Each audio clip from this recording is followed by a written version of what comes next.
do Senhor nesta noite. Amém? Livro do apóstolo João, capítulo 5.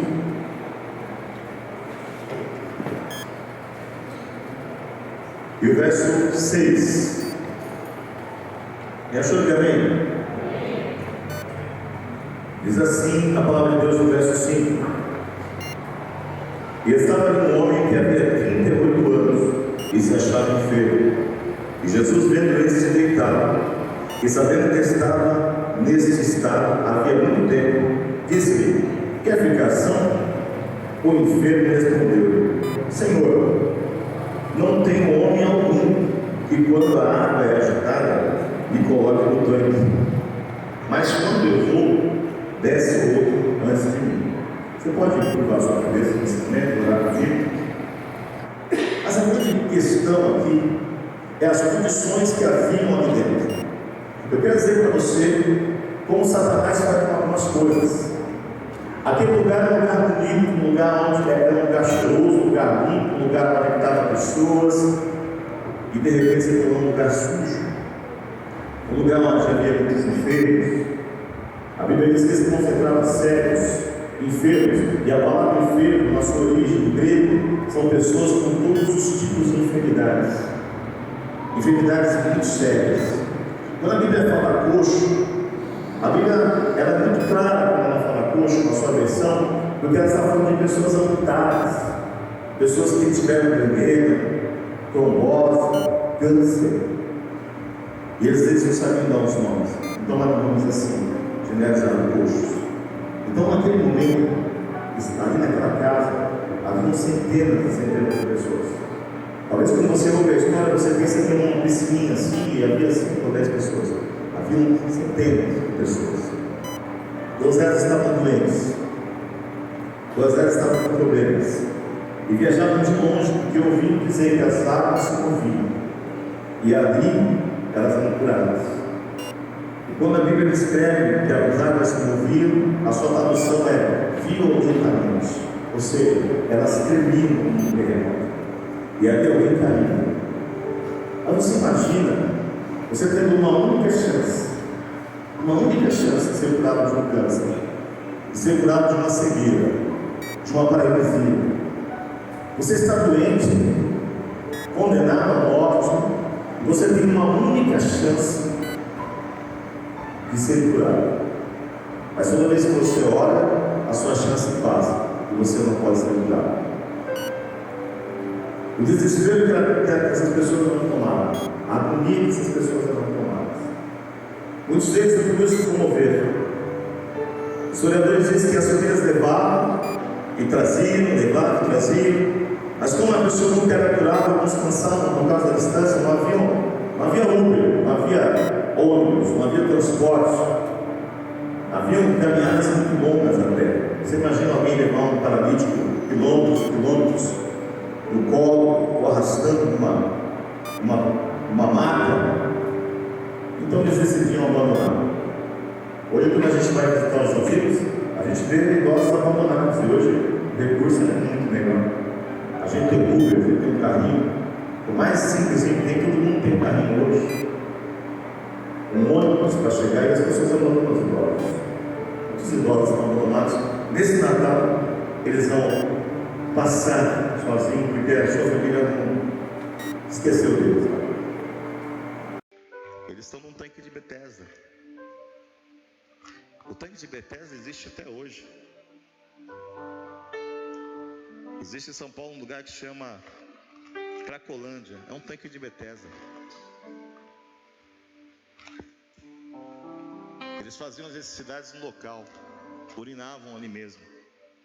Alguns não podiam ser trocados, não tomavam banho há tempos, embora havia ali uma água para se limpar. Mas o caso desse homem, quando a Bíblia fala paralítico, e quando descreve a relação dele, se entende que ele era alguém que não movia nem braços nem mãos. Será que alguém trocava esse moço? Como será que eram as costas dele? Qual será o tamanho das feridas que estavam nas costas dele? Havia uma deformação de enfermidade nesse homem, que estava doente nessa condição há 38 anos, que não era mais o corpo dele que estava deformado, mas a alma dele estava. A alma dele estava deformada.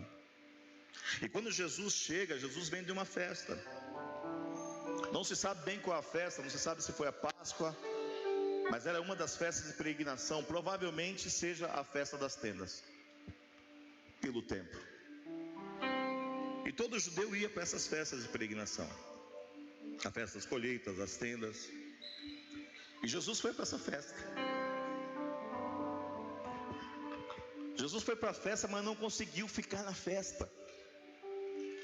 Ele sai da festa, ele desce da festa, vai até o tanque de Betesda, atrás de um homem.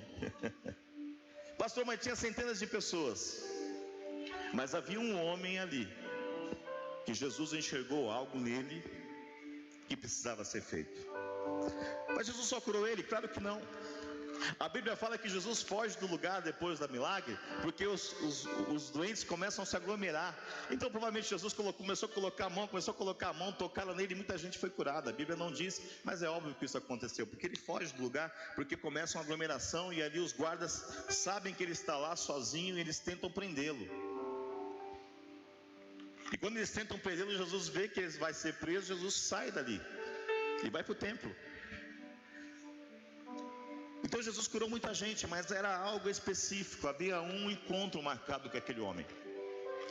Porque quando Jesus olha para ele e pergunta, e faz uma pergunta que para nós parece uma pergunta óbvia: quer ser curado? O homem com 38 anos, paralítico, dia após dia amargando, sabe-se lá como comia, sabe-se lá como dormia, esperando uma chance para ser curado. Era óbvio que ele queria ser curado. Mas o interessante é a resposta dele, que não me conforma. Quando ele, em vez de responder para o Senhor Jesus, eu quero, ele diz: não tem ninguém que me jogue no tanque.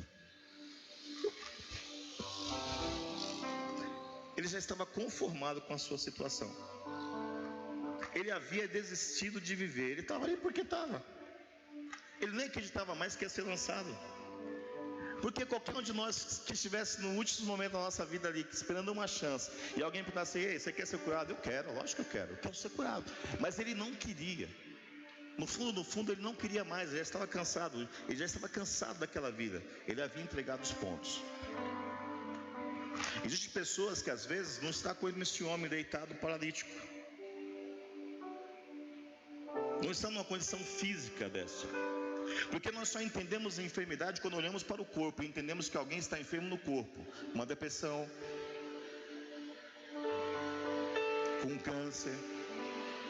Mas e as doenças da alma? E quando o nosso espírito está doente?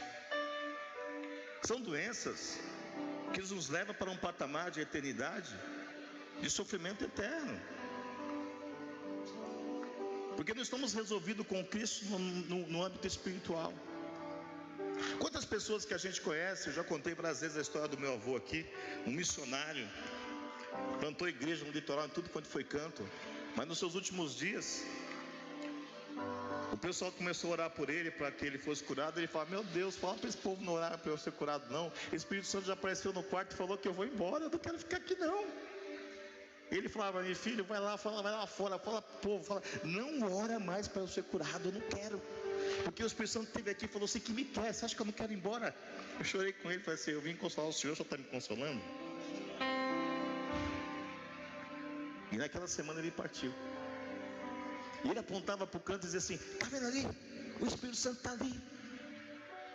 E ele já disse que eu não vou sair desse hospital, mas ficou orando, para de orar. Quando você está com a sua alma e o seu espírito sadio, quando você não é enfermo do seu espírito na sua alma, o seu corpo é apenas um mero acaso. Você começa a esperar Jesus mesmo. Você entende os propósitos de Deus. Ele havia entendido o propósito de Deus ali. Ele falou assim: não é mais para eu viver, Ele quer que eu vá. Ele sabia, ele não estava desistindo da vida, porque ele entendeu que aquela vida não é a vida de verdade. A vida de verdade está lá em cima, está com o Senhor, está aos pés do amado. O apóstolo Paulo fala que a gente vai vê-lo como Ele é e seremos como Ele é. É isso que é a vida de verdade. Vamos viver eternamente com Ele. A Bíblia diz que não haverá mais choro, não haverá mais enfermidade, ranger de dentes, que não haverá mais lágrimas. A gente não vai ter tristeza, não vai ter nem noite, porque Jesus é o sol da justiça que brilha eternamente na Nova Jerusalém. Quando você entende isso, você almeja o céu, porque você entende que quando você parte, quando você morre, você não morre, você volta para casa. Porque nós não somos desse mundo. Eu tenho pregado isso o tempo todo. Eu preguei isso no carpinteiro, preguei isso na mente de Cristo. Nós não somos daqui. Nós somos embaixadores de Cristo. Estamos nesse mundo a serviço dele, a serviço da nossa pátria. Estamos militando por essa pátria. Estamos andando como o apóstolo Paulo, combatendo o bom combate. Mas vamos encerrar a carreira logo logo. E precisamos guardar a fé. E Jesus olhava para esse homem e não via isso no espírito, mas via deformidade. E o que Jesus pergunta para ele, quando Jesus diz assim: você quer ser curado? Jesus não está falando da parte física, mas está falando da plenitude do espírito, da plenitude do homem. Porque quando somos criados em imagem e semelhança do Senhor, somos criados em imagem e semelhança na plenitude. Por que a ciência diz que o ser humano ele é feliz 100% plenamente até os 5 anos de idade? Porque até os 5 anos de idade a gente conserva a semelhança do Senhor. E quando começamos a sofrer as mazelas do mundo, as mazelas que nós vivemos, o pecado dos adultos que estão em volta, nós vamos crescendo em meio ao pecado, e já existe uma raiz de pecado adâmica em nós, e nós vamos então nos conflitando, vivendo com situações de rejeição, vivendo com situações dentro às vezes da nossa família. Quantos de nós aqui já não foi abusado quando era criança? Quantas pessoas aqui não foram violentadas quando criança, até hoje não contou para ninguém? Porque a pedofilia não é uma coisa que está na moda, não. Isso já é de muito tempo atrás. Agora que está sendo disseminada, que está sendo falada, que está sendo rasgada. Mas quantos que não entendem a paternidade de Deus, porque não entendem que um pai do seu próprio sangue a violou? São enfermidades e são doenças do espírito que são piores do que você estar numa cama enfermo, preso a uma cama. E aí vem um monte de consequências. A sexualidade infantil, as bulimias, as depressões, por vários fatores da vida. E as pessoas vão ficando doentes e vão perdendo a semelhança de Deus. Porque nós somos imagem e semelhança. Imagem todos somos, semelhança nem todos. Porque estar na semelhança de Deus é viver em plenitude de vida. Adriano trouxe uma palavra para nós, assim, perguntou para os homens assim: o que é abundância? O que é abundância? É plenitude de vida, é plenitude do Espírito, é saber quem você é,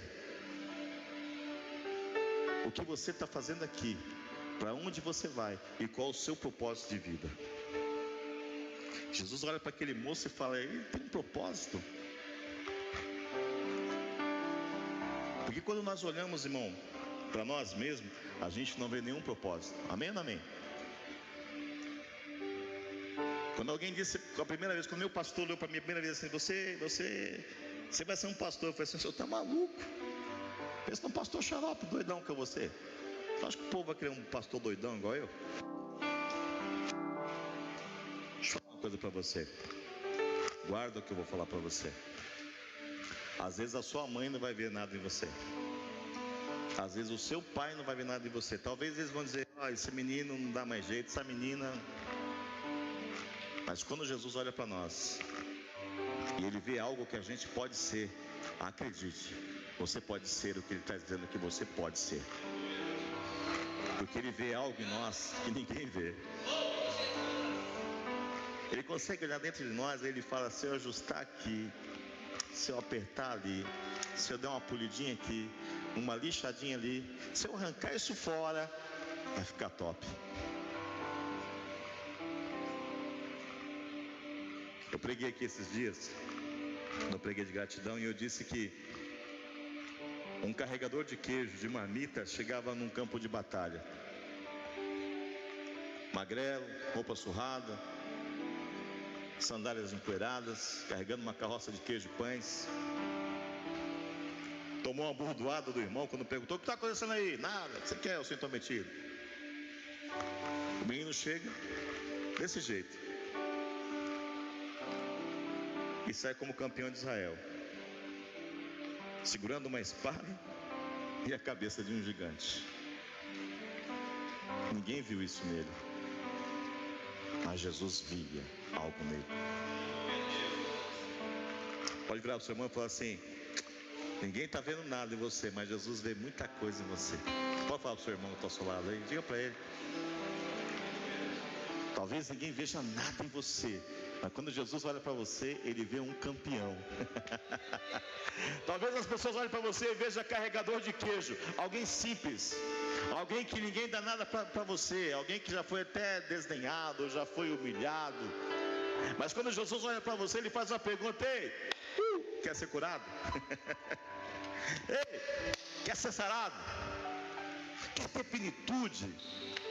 Quer entender quem você é? Quer encontrar o teu lugar nesse mundo passageiro e ser curado de verdade? Porque só existe uma maneira de ser curado. Aliás, só existe uma maneira de curar, ser curado. Não é assim que as mulheres falam? Curadas para curar. Logo, logo vai ter, em 2020 vai ter curados para curar. A gente tem que ser curado para curar. Não tem como curar pessoas se não estiver curado. Não existe a menor possibilidade de ajudar doentes estando doente. E ele diz assim: Senhor, não tem ninguém que me jogue no tanque. Essas são aquelas desculpas que a gente dá para não servir a Deus, ou para não reconhecer que nós estamos enfermos mesmo. A gente às vezes é tão orgulhoso, a gente é tão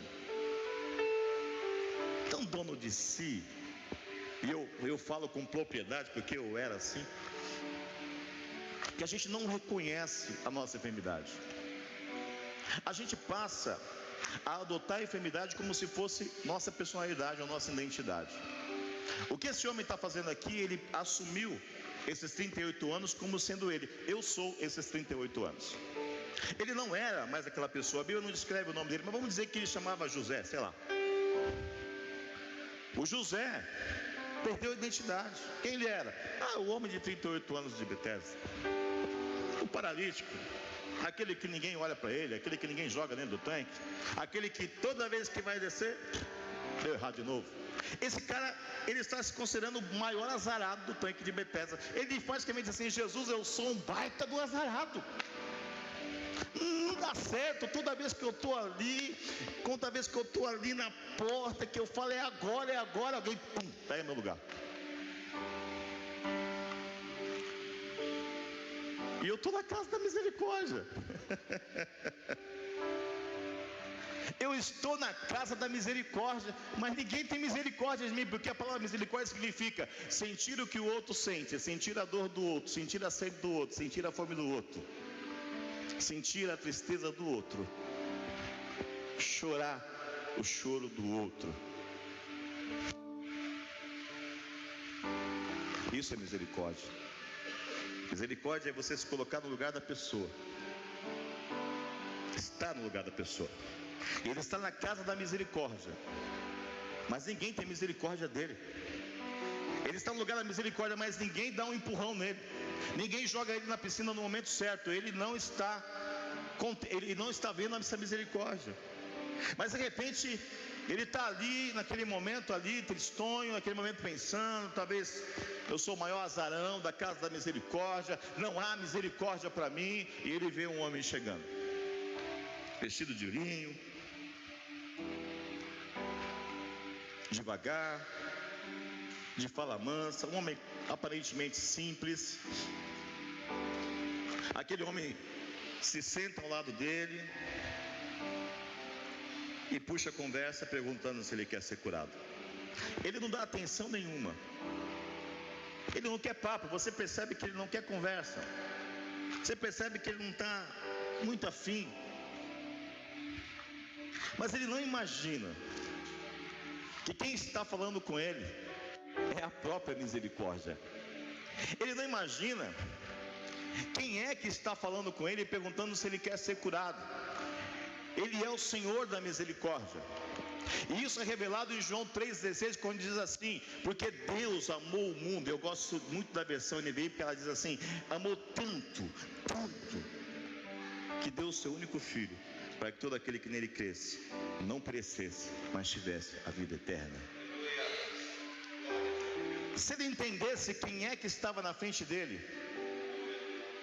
se ele entendesse que aquele homem não era só um homem, embora ele fosse, como ouvimos hoje, 100% humano, ele era 100% Deus. Se ele entendesse que aquele homem que estava na frente dele era a própria misericórdia, era aquele que desceu do céu, largou tudo que havia no céu.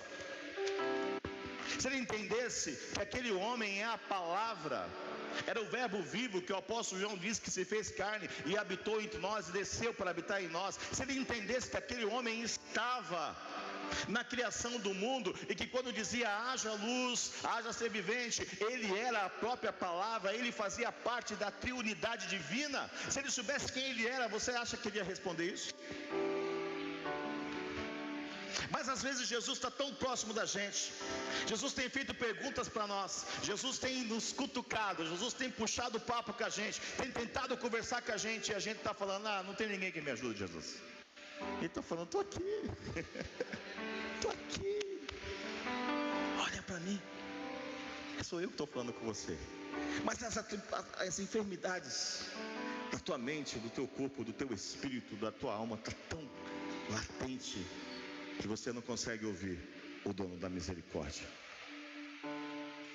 Talvez hoje você consiga entender que ele está falando nesse culto para você: ei, quer ser curado? Ei, quer ser sarado? Talvez você está arrumando desculpas para ser sarado. Ah, eu só vou ser sarado mesmo, pastor, quando eu tiver uma casa própria, não pagar mais aluguel. Não vou conseguir. Ah, pastor, eu só vou ficar sarado mesmo, benção mesmo, quando eu tiver um trabalho melhor, quando eu ganhar melhor. Ah, pastor, eu só vou ser feliz quando eu tiver um cargo na igreja. Ah, pastor, eu vou ser só feliz quando meu marido vir para Jesus, ou a minha esposa vir para Jesus. Ah, pastor, eu só vou ser feliz por causa daquilo, daquilo outro, daquilo outro, daquilo outro, daquilo outro, daquilo outro. Jesus está perguntando para você, sem perca de tempo: você quer ser curado? Você quer ser sarado? Você quer ser quem eu preparei você para ser? Ele não sabia com quem estava falando. E talvez você não tenha entendido. Vem culto após culto, entra culto após culto, e ele tem falado com você todos os cultos. Mas quando chega na segunda-feira, você não se lembra de que ele falou com você. Aí você dá todas as desculpas possíveis. Era uma pergunta pessoal. Jesus não falou dos familiares, Jesus não falou dos parentes dele que abandonou ele. Jesus estava falando dele. Você sabe qual é o meu problema das pessoas que não recebem a cura, não recebem cura interior? Porque elas não querem falar de si mesmas, elas não querem falar delas.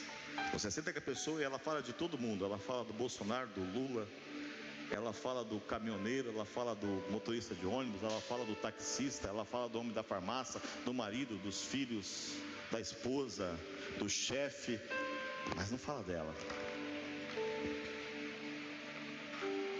E só existe cura quando você fala de você. Quando nós fizemos lá o jejum de silêncio com os homens no retiro, eu disse para eles: vocês precisam ter um encontro com vocês mesmos e um encontro com Cristo hoje. E é por isso que vocês não vão falar com ninguém. Vocês precisam entender quando Davi diz assim: por que está abatida a minha alma? Por que te perturbas dentro de mim? Confie em Deus.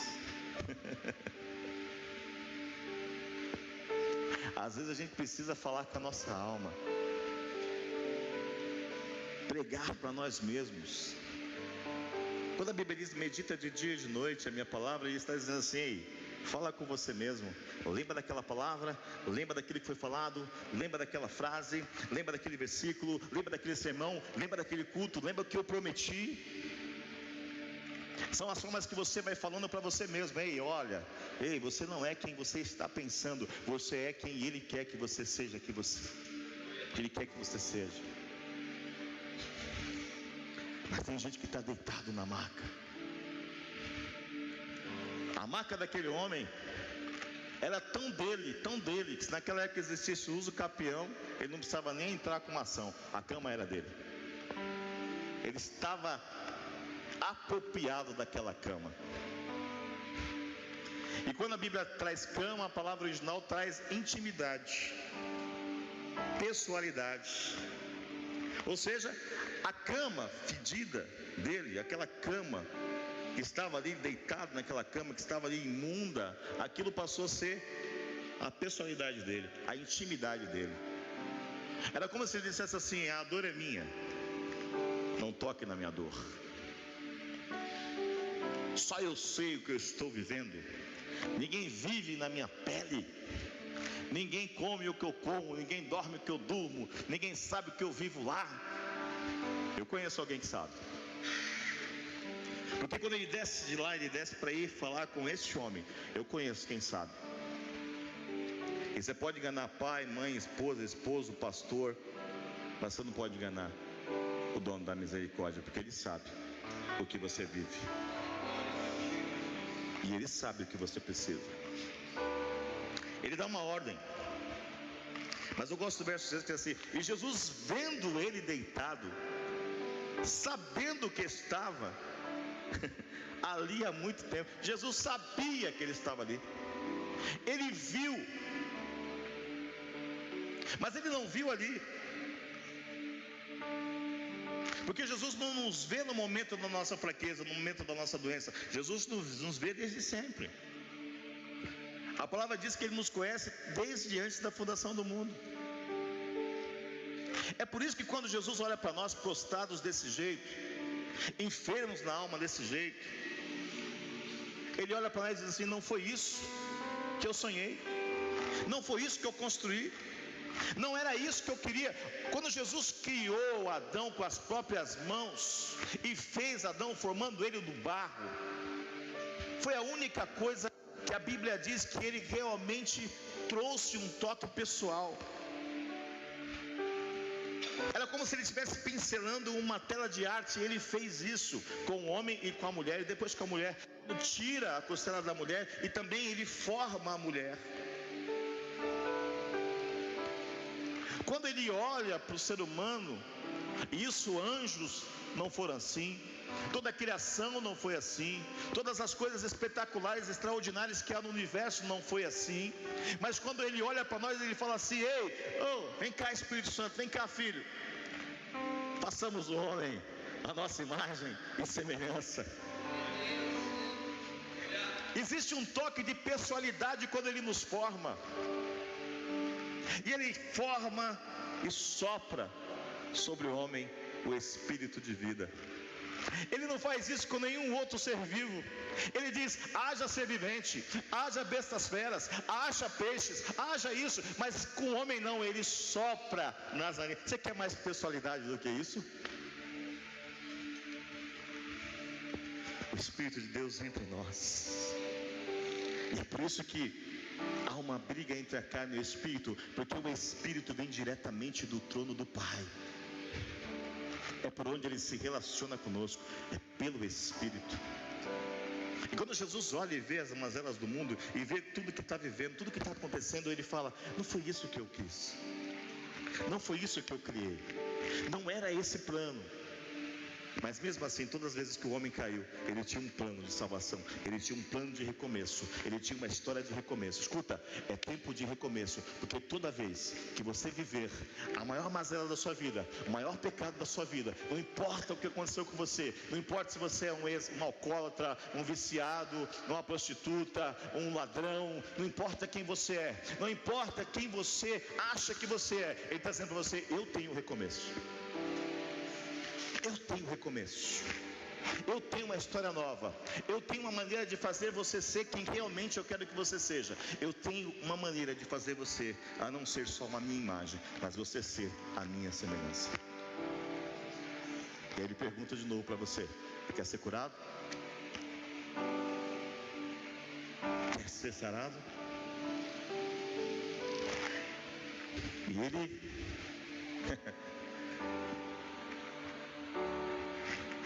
olha para o homem e diz assim: levanta-te, toma a tua cama e anda. É uma ação.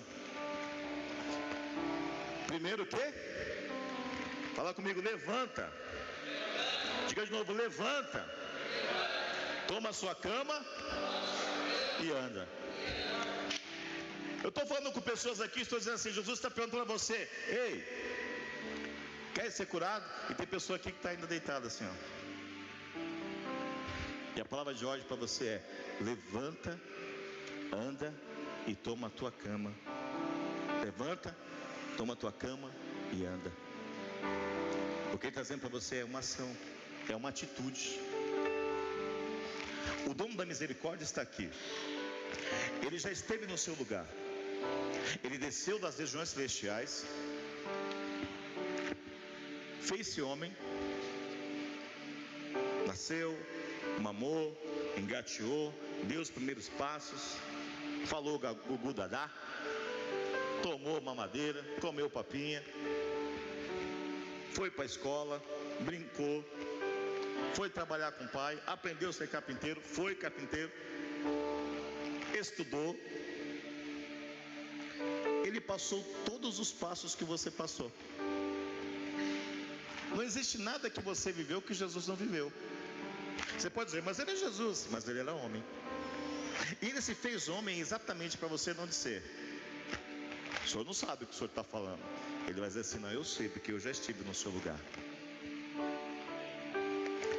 Veio com uma religião falida, mudou toda a história. Deu atenção para pobres e viúvas que eram desprezados. Sentou com ladrões e recuperou prostitutas que ninguém queria saber. Mudou histórias, alimentou. É tudo que ele quer fazer com a gente. É tudo que ele propõe para a nossa história. Mas precisa haver uma atitude. Quando ele entra na casa de Zaqueu, o publicano, há uma transformação tão grande de Zaqueu. E Jesus entra na casa dele. E as pessoas lá de fora assim: como assim? Ele está dentro da casa de Zaqueu, o publicano, um pecador. Jesus entra lá. Mas há uma transformação tão grande, um avivamento tão grande na casa de Zaqueu, que ele diz assim: ei, Jesus, se eu roubei alguém, eu vou devolver 4 vezes mais. E tem outra coisa: eu vou pegar os meus bens, vou vender e vou doar para os pobres, vou sustentar os pobres. O cara corrupto, amante do dinheiro, estava sendo curado. Há uma atitude a ser tomada: levanta. Ah, eu quero que Jesus mude a minha vida. Ah, mas eu vou na igreja de vez em quando. Quando me dá na telha. Quando eu estou com vontade. E hoje? Hoje eu não estou com vontade. Está preso na cama. Irmão, quando é que você vai parar de pecar? Quando é que você vai parar de fazer isso? Ah, pastor, a carne é fraca. Não foi que a gente ouviu lá ontem, né? Ontem ou hoje? Foi ontem, né? Carne é fraca. Quando eu penso que não, pastor, não dá para segurar não, já pequei. Fala para o seu irmão assim: a carne é fraca, mas pecado não é vitamina. Não é pecando que a carne vai ficar forte. É abandonando o pecado que você se torna mais forte. A gente fala assim: olha, muda a tua atitude, muda teu jeito, muda a tua história. Ai, pastor, eu não sei. Ai, pastor, não, irmão. Levanta, pega a tua cama e dá linha. Está entendendo? É o que Jesus está falando. Jesus é muito direto, não há enrolação, não há embromation com Jesus. Não há, não dá para nós gente dar um jeitinho. Não, ô amigo, você quer ser curado? Ele falou assim: não tem quem me jogue lá. Jesus falou assim: esse é o problema? Então levanta, toma a tua cama e anda, caminha, vai para frente. Não é lugar para estar estagnado. A gente pega a nossa situação, a gente pega as nossas mazelas e a gente pega como se fosse uma máquina. A gente se deita, a gente estaciona no lugar e a gente não sai dali. E Jesus está falando assim: ei, levanta, pega a tua maca e anda. Não, fica lá, porque não tem ninguém que me joga no tanque. Não tem ninguém, ninguém me compreende na minha casa. Porque ninguém me ama. Porque não sei o quê. Meu irmão, ninguém te ama. João 3,16, como ninguém te ama? Que amor maior que esse? Alguém que deu a sua vida por você. Um Deus que largou todas as coisas para vir nesse mundo fedido, nesse mundo podre, para se colocar no seu lugar e te salvar. Você ainda quer ser amado por alguém? Que amor é esse? Se você não entender esse amor, você não vai entender amor nenhum. Sai do teu lugar, caminha, anda. Aí quando Jesus chega lá no templo, Jesus encontra com ele.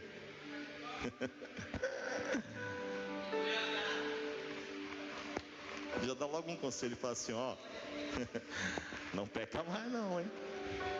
Não peca não, porque pode acontecer coisa pior. Pode acontecer coisa pior. Deixa eu falar para você.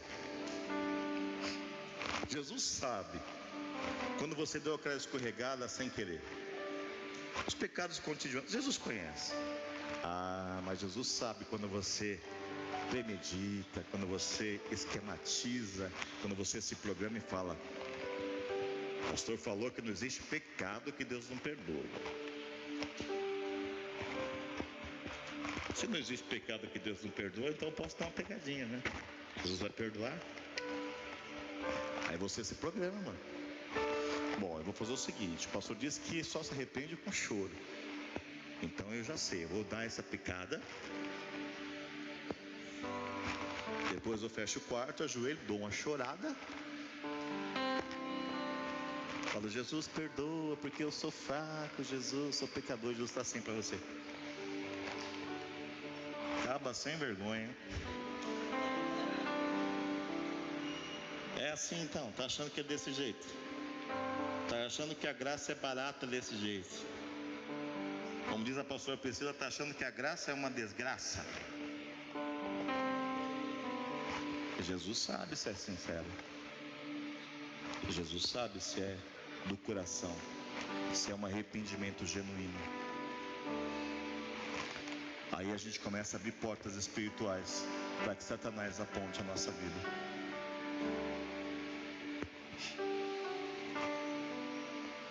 E que naquele encontro que Jesus tem com Satanás nas regiões celestiais, quando Jesus pergunta de mim ou de você, qual que é a resposta que Jesus dá? Porque quando foi de Jó, ele falou assim, ele mesmo falou, ele nem deixou o Satanás falar, falou assim: de onde você está vindo? Aí ele falou assim: estou vindo de vagabundear o mundo.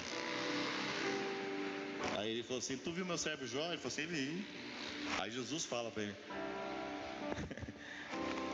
servo bom, reto, justo, fiel. Isso não é propaganda. Tem gente que Jesus fala assim: aquele meu servo lá, aquele fulano lá, como é que tá? Aí você fala assim: aquele lá é de boa, viu? Por quê? Aquele não me dá trabalho nenhum, só acredita, Jesus. Aquele lá, o cara é tão bom para mim, que ele mesmo se arrebenta. Ele mesmo traz o mal para ele mesmo. Aí o que você faz? Eu só fico sentado olhando e vou aplaudindo, porque ele mesmo se arrebenta. Ele fala as desgraças dele, ele amaldiçoa a mulher, ele amaldiçoa o filho, ele chuta o gato, ele arranca a orelha do cachorro, ele morde a perna da sogra, ele faz de tudo. O que você está fazendo? Não estou fazendo nada. Aí eu vou ver aquele povo, eu estou fazendo o quê? Eu estou fazendo isso, estou fazendo aquilo. Não está nada, tem gente que faz, não precisa ele fazer nada. Não precisa. Ele fica sentado e fala assim, tá legal, hein? Tá legal, vai.